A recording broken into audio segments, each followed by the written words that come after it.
Uncle భోజనానికి రండి అన్నట్టు ఆ గాడిదని కూడా మింగడానికి రమ్మని. ఈ పిల్ల తిట్లు విని 10 రోజుల్లో వాడు పారిపోకుండా చూడు. ఇదేమిటి ప్రసాదమా? కాదు, ఈ పూట మీ భోజనం. ఇంత కొంచెమా? నేను పాకే రోజుల్లో కూడా ఫుల్ మీల్స్ తినేవాడిని. అందుకే మీకు కొలెస్ట్రాల్ ఎక్కువైంది. దగ్గరుండి తక్కువ తినిపించమని డాక్టర్ గారు చెప్పారు కదండి. ఏ డాక్టర్? అలా తెలియనట్టు మాట్లాడితేనేమిటండి? పెళ్ళయ్యాక మనం మీ డాక్టర్ ఫ్రెండ్ ఇంటికి వెళ్ళినప్పుడు ఆయన ఏం చెప్పారు? మిమ్మల్ని డైటింగ్ చేయమని చెప్పారు కదా, వెంటనే మర్చిపోతారేమిటండి? ఇది డైటింగ్ లో లేదు, ఉపవాసంలో ఉంది. నిజమేనమ్మా, మరీ కొంచెం అన్నం తిని ఎలా ఉండగలడమ్మా? మీరు ఊరుకోండి. నా భర్త ఆరోగ్యం మంచి చెడ్డ అన్ని నేనే చూసుకోవాలి కదా. అది కాదు కళ్యాణి, అర్ధరాత్రి ఆకలేసి హరేమంటే ఎందుకు ఆకలేస్తుంది? ఫస్ట్ క్లాస్ విటమిన్స్ కలిపిన జ్యూస్ తయారు చేశాను. ఓ జ్యూస్ ఉందా? బతికించావు. వీళ్ళు తొందరగా పట్ట. విష్ణు, నీ ఆరోగ్యాన్ని ఇంతలా చూసుకునే భార్య దొరకటం నిజంగా నీ అదృష్టమే. మరి ఎవరు అనుకున్నావో, షీఈ్ మై డాటర్. ఆహా, అన్నం కొంచెం పెట్టినా కొంచెం జ్యూస్ తీసుకొచ్చావు. థ్యాంక్స్. తాగండి. 20 పచ్చి కోకలు కలిపిండి తయారు చేశాను. నాకొద్దు అంకుల్. నో విష్ణు, తాగు. It's as good as medicine. అందులో ఐరన్ కంటెంట్ ఉంది, తాగే. ఐరన్ ఉందా? అయితే నువ్వు తాగు. చూడండి డాడీ, తాగమని చెప్పండి.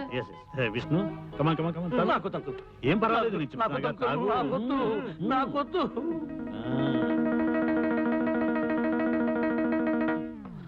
నీ ఫేస్ చూస్తుంటే ఇంకో గ్లాస్ లాగించేటట్టున్నావు. ఏమైంది? పచ్చిమిరపకాయ నవిలే వంట. నీకు మంట, నాకు చేదు. పర్వాలేదులే, పడుకోబోయేటప్పుడు బాగా పంచదార వేసుకుని గ్లాసులు పాలు తాగు, సరిపోతుంది. అలాగే అంకుల్. కళ్యాణి, పాలు తీసుకుని రూమ్ కురా.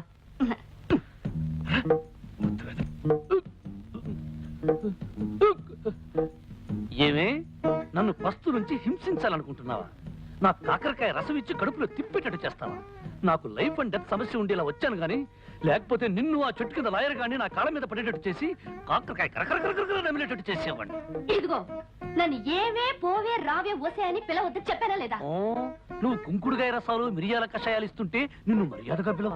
కళ్యాణి, ఇదిగో అత్తగారు నా కోసం పాలు తెచ్చినట్టుంది, పోయి తే.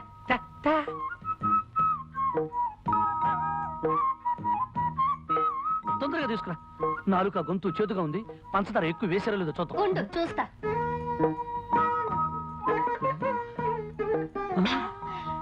పంచదార సరిగ్గా సరిపోయింది. ఆహా, గేదె కుడితే తగినట్టు ఏం తగేవే. కుళ్ళిపోయిన ఉల్లిపాయ మొహం. నీదే అరిగిపోయిన పచ్చడి పండ మోహం. పోవే, దోమల వాళ్ళని జీడిపాకం ముద్ద. జింగిరి పింగిరి పొంగిరి టక్కరి లట్ట. ఏమిటి అంత పొడవుగా ఉంది? ఇంకా చాలా పొడుగుంది. దీనికి అర్థం చెప్తే నీ ప్యాంట్ ఫ్యాన్ కి బిగించి ఊరేసుకుని చస్తావు. ఇదిగో, నువ్వేం తిట్టినా భరించి కూర్చోడానికి నేను లంగా ఓణి వేసుకుని కూర్చోలేదు. దెబ్బకు దెబ్బ, వేటుకు వేటు. నిరసన దాకనే తర్వాత చెప్తాను. పని వచ్చమ్మతల్లో. అవునంకు, మా అమ్మకి నేను పుట్టక ముందు పుట్టిన వాళ్ళందరూ పుట్టగానే డమా డమా డమడమడమా చచ్చిపోయారు. చివరికి మా అమ్మగారు ఈ పుర్లు దండాల వ్రతం చేయబట్టి నేనొక్కడినైనా బ్రతికాను. అలాగా? అంతేకాదు, మా ఇంటి కోడళ్ళు ఎవరైనా వ్రతం చేయకపోతే ఆ అరిష్టం అంతా పుట్టే పుట్టలకు తగిలి టపా టపా టప టప టప టపా పోతారు. అందుకని ఈ పుర్లు దండాల వ్రతం మీ అమ్మాయి చేత చేయించాలని నా నిర్ణయం. దానికే ఉంది అల్లుడు గారు, అలాగే చేద్దాం. మరి నిర్ణయానికి కళ్యాణి ఒప్పుకుంటుందా అని? ఎందుకు ఒప్పుకోదు? నేను చెప్పి ఒప్పిస్తాగా. చెవిటాడి మీరనేది నేను 100 సార్లు గుడి చుట్టూ పొర్ల దండాలు పెట్టాలా? నా వల్ల కాదు. అలా అనకమ్మా, విష్ణు చాలా సెంటిమెంటల్ గా చెప్పాడు. నీకు పుట్టే పిల్లలు ప్రాణం లేకుండా పుడితే నేను భరించలేనమ్మా. నా మాట మీద గౌరవం ఉంచి ఇంకేం మాట్లాడకమ్మా. నేను చెప్పినట్టు చెయ్యి. Good girl. ఆనంద్, అమ్మాయితో అన్ని చెప్పాను, ఒప్పుకుంది. రేపొద్దుటే పొర్లు దండాలకు ఏర్పాటు. అలాగే బాబాయ్ గారు. చూసావా అంకల్, ఆ ప్లాట్ఫామ్ గాడు కావాలని కట్టుకథలు చెప్పి డాడీ నమ్మించి నన్ను రిస్క్ లో పడేస్తాడు. నువ్వు వాడి కడుపు నిండా తిండి పెట్టకపోతే ఏం చేస్తాడు? నీ మీద పగబట్టి నేను ఇలాగే అడిపిస్తాడు. Uncle, adjust అయిపోమ్మా. నువ్వు కాసేపు కళ్ళు మూసుకుని రోడ్డు రోలర్ లాగా 4 సార్లు పొర్లు. నీకు పుణ్యము దక్కుతుంది. మనం ఆడే నాటకం కూడా బయటపడతాం.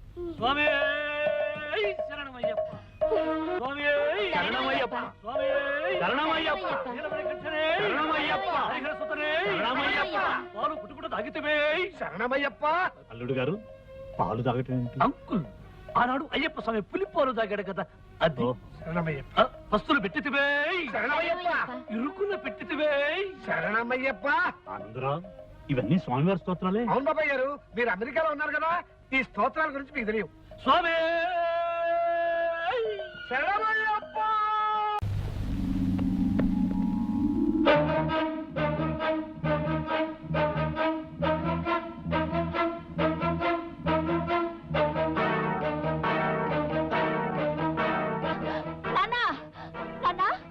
కళ్యాణక మెళ్ళో తాళి పుట్టలేదు. ఏమిటి నువ్వు మాట్లాడేది? నిజమా? అవును నాన్న, కళ్యాణక మెళ్ళో తాళి పుట్టలేదు. ఎంత మంచివారు చెప్పావమ్మా. చాలు, ఈ పాయింట్ చాలు. వెంటనే పథకం రెడీ. ఈ విషయం అన్నయ్యకి చెప్పి ఆ విష్ణు గారు ఆట కట్టి. అన్నయ్య, అన్నయ్య, అన్నయ్య, ఒరే సోములు, అన్నయ్య ఎక్కడరా? అయ్యగారు ఇంట్లో లేరు బాబు. అన్నయ్య, అన్నయ్య, ఒరే చిట్టి, అన్నయ్య ఎక్కడరా? మరి కొండకెళ్ళడానికి గుండు కొట్టించని డబ్బులు ఇస్తారా? ఆస్తి మంది అవ్వాలే కానీ నిన్ను అన్ని కొండలకి తీసుకెళ్లి గుండు మీద గుండు కొట్టిస్తారు వేదవా. చెప్పక్కడికి వెళ్ళాడు. పొద్దున్నే లేటండి, వాళ్ళకి ఇంకెళ్ళారండి. రే, నువ్వు అటువైపు వెళ్ళు, నేను ఇటువైపు వెళ్తాను. అన్నయ్య ఎక్కడ కనిపించినా సరే కళ్యాణి మెడలో తాలిపొట్టు లేదు, ఇదంతా దొంగ నాటకం అని చెప్పే. మరి నేనండి. నువ్వు అటువైపు వెళ్ళు. అన్నయ్య, అన్నయ్య,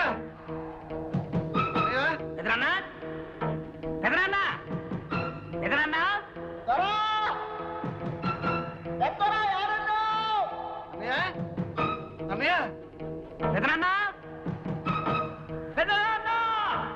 అన్నయ్య, అన్నయ్య, త్వరా!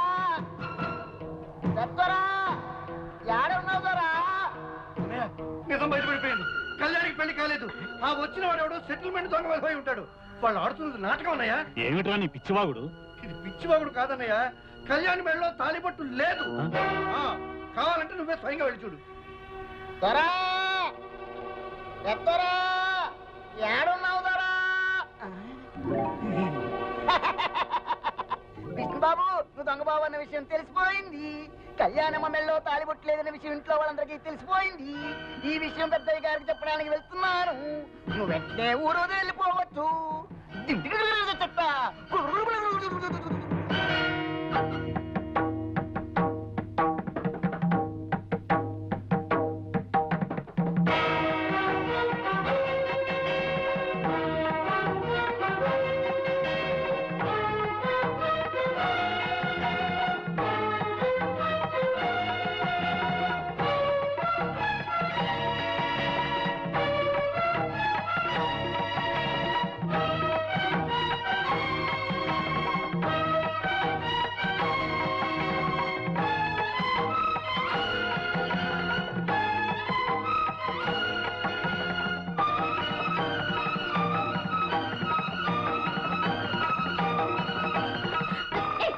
విష్ణు, ఎక్కడికి?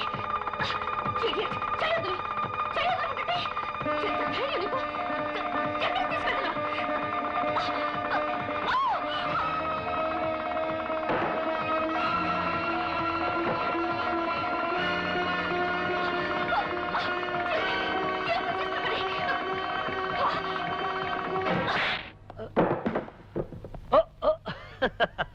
అంకుల్, కురుక్షేత్రం డ్రామాలో పడక సీన్లో శ్రీకృష్ణుడు ఎలా పడుకుంటాడు చూపించమంది. చూపిస్తున్నాను. ఎలా ఉంది పొజిషన్ అంకుల్? ఏమా కళ్యాణి, తాలిబుట్టలా నూనె తాడు గుచ్చి వేసుకున్నావేమిటి? బంగారం తాడు వేసుకోవచ్చుగా. సిటీలో గోల్డ్ చైన్ ఆర్డర్ ఇచ్చాం అంకుల్. 2-3 రోజుల్లో కరెక్ట్ చేసుకోవాలి కదా కళ్యాణి? అంకుల్, మీరేమిటి ఇలా వచ్చారు? ఏం లేదు, ఏం లేదు. ఏదో ఒకసారి మీ ఇద్దరిని చూడాలనిపించింది, వచ్చాను. క్యారియన్ క్యారియన్.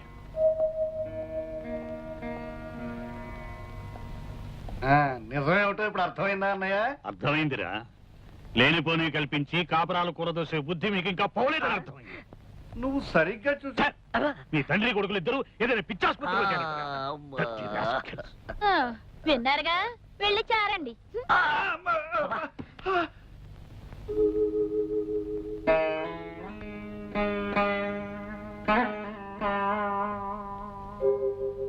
మనం ఆడే నాటకం బయటపడకుండా ఉండటానికి, ఆ పెద్ద ఆయన్ని కాపాడుకోవడానికి నాకింతకంటే వేరే ఆలోచన రాలేదు.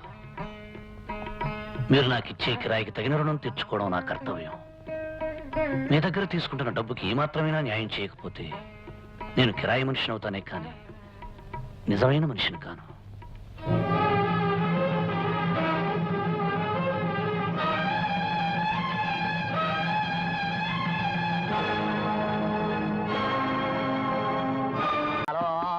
గడ్డలు ఆ చిల్లేడో చెట్టు కింద పిల్లి మొగ్గలు ఆ సింగిడి పింగిడి తుంగిడి నాన్న కళ్యాణి మెడలో తాళి లేదని చెప్పడానికి నేను పెదనాన్న దగ్గరికి ఎంత స్పీడ్ గా పరిగెత్తానో తెలుసా? మనం స్పీడ్ గా పరిగెత్తాం సరేరా, కానీ మనకంటే స్పీడ్ గా విష్ణుగాడండి మన పథకంతో చెడగొట్టేశాడే. అసలు వాడికి ఎవరు ఆ చెప్పారు? కొండకి గుండెకి డబ్బులు ఇస్తే నేను చెబుతా రేయ్, పాట ఆపు చెప్పు. చెప్పంటారా చెప్పరా? చెప్పనా ఆ. విష్ణుకి నేనే చెప్పా ఏమని చెప్పారా బుజ్జి? కళ్యాణం మెళ్ళలో తాలిబొట్టలేదు, నీ నాటకం బయటపడిపోయింది, నువ్వు తొందరగా పెట్టి బేడా సర్దుకుని ప్రయాణం కట్టే అని చెప్పేశాను. ఇప్పుడైనా డబ్బులు ఇస్తారా? నీకు కొండ మీద కాదురా.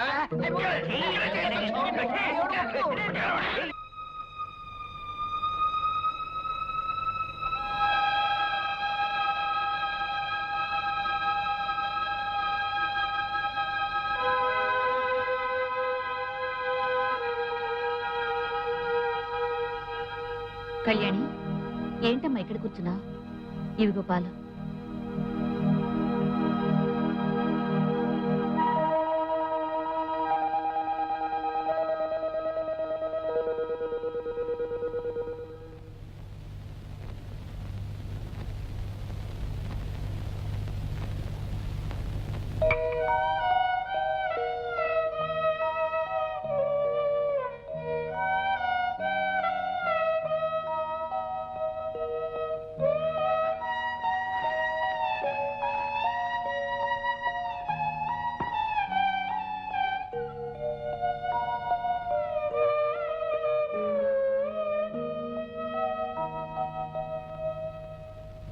అన్నయ్య కళ్ళకు కనిపించొద్దన్నప్పటి నుంచి ఇలా స్తంభాల చాటున పూల కుండీల చాటున పెరట్లో కూర్చుని అన్నం తినాల్సి వస్తుందిరా.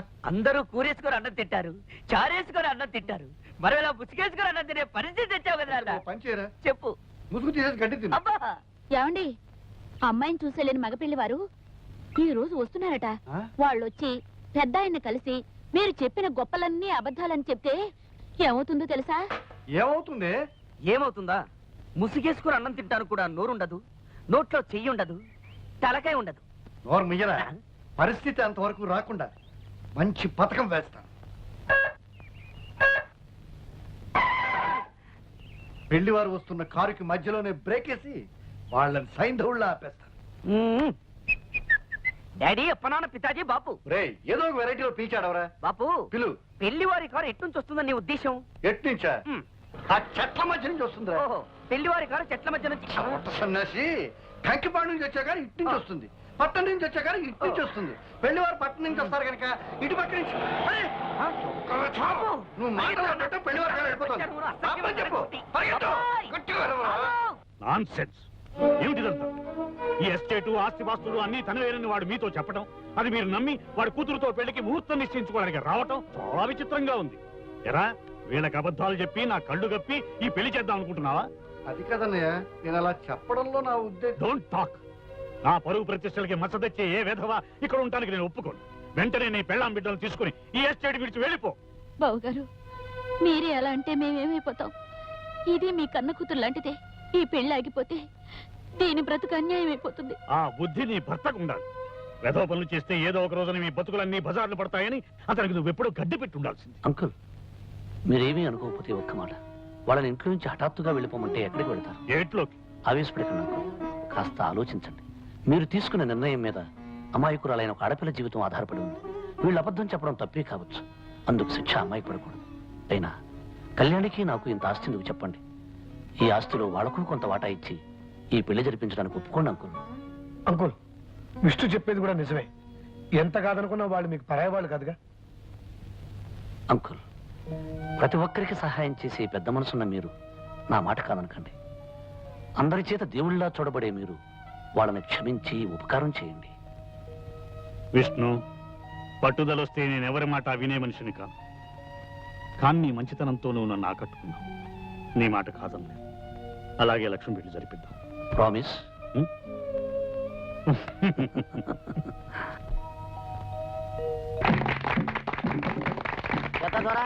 తమరి పుట్టినరోజు మాకు పండగ రోజు. మీరు కలకాలం చల్లగుండాలా. మీ అభిమానానికి కృతజ్ఞుణ్ణి. పెద్ద దొర, ఈ ఏళ అమ్మాయి గోరుతో అల్లుడు గోరుతో ఈడకొచ్చినందుకు మాకు చాలా సంతోషంగా ఉన్నది. మీ తర్వాత మాకు పెద్ద దొరగా ఉండాలని ఈ తాయెత్తు ఈ మెడలో కడుతున్నాను. మీ ఇద్దరు సిలకా గోరింకల్లా